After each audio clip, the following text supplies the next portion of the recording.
grocery store run by kids, for kids. Grab a cart? Nope. We ride scooters. Kids built a theme park. Tickets would be free. Instead of water fountains, we have pizza fountains. Cheese splash. Cheese pizza. The food court? Pizza. Pizza. Cheese. Pizza. Every plane serves unlimited pizza. Even the pilot eats Cheese. pizza with you. Every plane serves unlimited pizza. Even the pilot eats Cheese. pizza with you.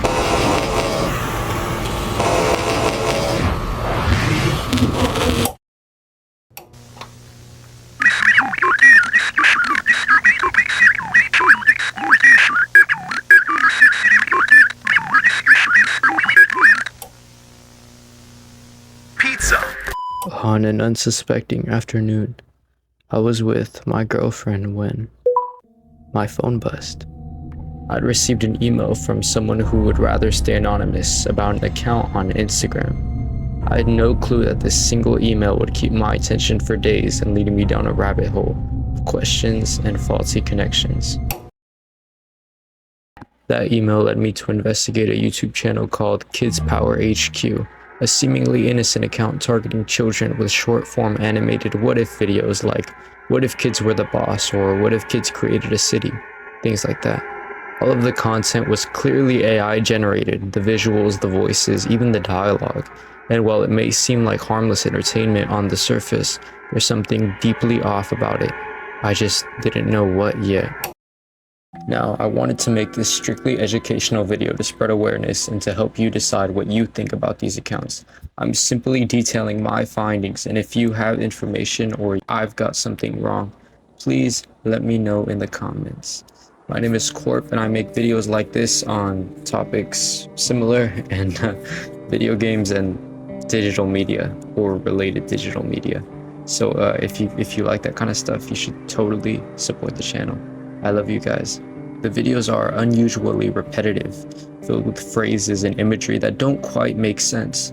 And most notably, there's a repeated fixation on certain coded terms such as cheese pizza, a phrase widely known in the internet safety communities to be code for child sexual abuse material, or CSAM. The channel's description also carries a strange tone, childlike yet overly curated, with lines like ice cream laws, totally possible, all delivered with what feels like calculated innocence.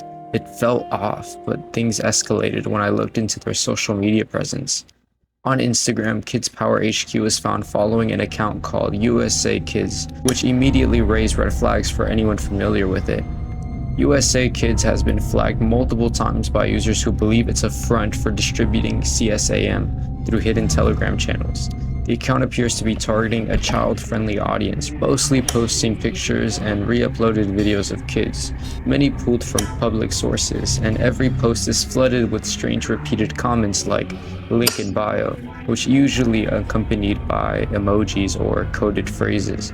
When you go to these profiles, you'll often find links to Telegram, a messaging app that has unfortunately gained a reputation for being used in black market related things and exploitative exchanges, including the trading of illegal content involving minors, which is more on topic.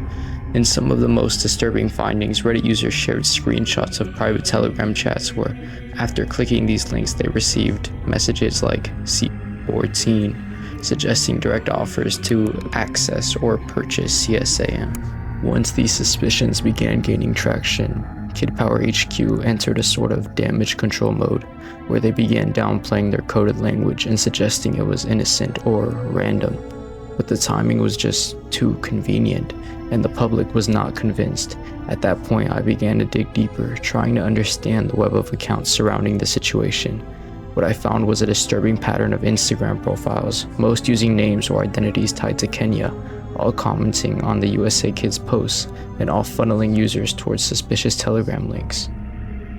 One such account was Wadifk021, which left hundreds of comments saying link in bio, always on videos featuring children and only videos featuring children.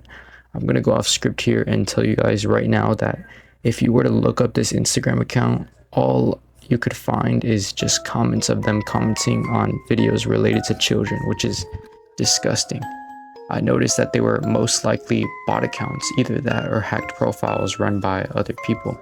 One account stood out more than the others, however, Wadifk, which not only linked to Telegram, but also linked to a Facebook page belonging to someone named FK Wadis. At first glance, his page looked like a regular personal account, selfie, status updates, and music promotion posts. But when I looked closer, there were several red flags, including strange gaps in his activity, multiple profile changes, and inconsistencies in personal details. With the help of my girlfriend, we looked into the likes and interactions on his Facebook and discovered another profile that appeared to be his actual main account. The second account had a clearer, more consistent activity, and that's where we began noticing that posts from one were being recycled or slightly altered to the other, suggesting that someone may be impersonating him or deliberately duplicating his content.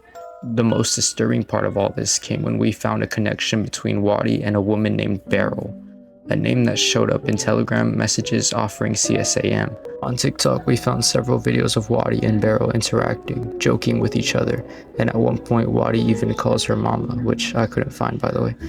Is this a coincidence, or is there something more going on here? I honestly can't say, because despite everything I've found, nothing is 100% conclusive. I want to stress that again. I'm not accusing anyone of any crime. Everything I've discussed here is based on public information and shared experiences from people trying to expose what could be a much bigger CSAM issue. The sad reality is that CSAM operations have increasingly used platforms like Instagram, Telegram, and even TikTok to communicate, trade, and advertise using their coded language and networks of fake compromised accounts. The use of AI-generated content only adds another layer of complexity and makes it harder to spot malicious intent, especially when these creators are targeting children directly with seemingly harmless cartoons. As of July 18, 2025, the usakids Instagram account was finally taken down, likely due to the mass reporting. kidspowerhq's TikTok has also been removed, but their Instagram remains active. They continue to post almost daily. So where does this leave us? Well, there is no concrete evidence linking kidspowerhq directly to any illegal activity. Their prior connection to usakids, their questionable content, and the use of coded language all raise valid concerns that should not be ignored. Again, I'm not here to make any accusations. I'm just here to share what I found and to help you be careful. If you're a parent, a content creator, or anything like that, be mindful of what type of media you watch. And if you're a parent, watch what your kids are watching, because you never know. Stuff like this is everywhere. So whether kidspowerhq is part of it or just a strange channel with poor judgment is something you as the viewer have to decide. Stay aware, stay safe, and speak up when something doesn't feel right. I love you guys. Bye. Now, this was where the video was supposed to end, and it would end here if I hadn't kept researching. So I'm going off script here, so if I talk weird, you know, I'm not reading off a script this time.